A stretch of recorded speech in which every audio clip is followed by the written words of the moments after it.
These characters that have become so maligned and marginalised, even in my lifetime where I still worked in mainstream media, people like Alex Jones or David Icke, they were like, even people that were sceptical about them or even people that ridiculed them didn't try to posit them as dangerous. Like, and the same, I'm assuming, with Robert Kennedy. They were sort of... the David Icke one, they always made fun of him for lizard people. Because he always would say that there's shapeshifters and they're lizards, and there was no evidence. It just seemed really preposterous.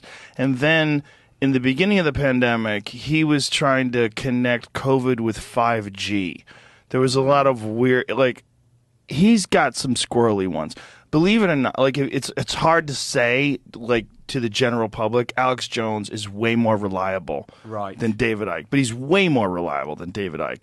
Alex made a tremendous mistake with Sandy Hook, and he did that in a time of his life where he's experiencing a psychotic break.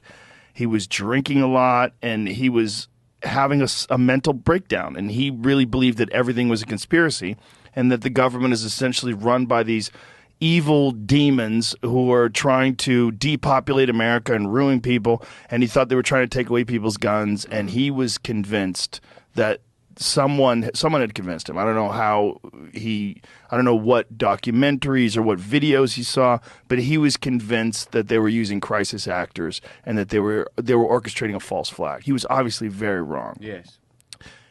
And has admitted that he was wrong about that, but he's been right about a lot of things, so many things. And I've talked about this many times, but he was the guy who told me about Epstein's Island more than a decade ago, and I thought it was the craziest thing I'd ever heard. I was like, what are you saying? There's an island, like it sounds like a plot in a movie. There's an island where they fly famous rich scientists and politicians, and they compromise them with underage girls and get it on film so they could use it against them. I'm like, what? That sounds like horseshit. That sounds like lizard people. It sounds like, 5G creates COVID. Same thing. Yeah. But turns out it was true.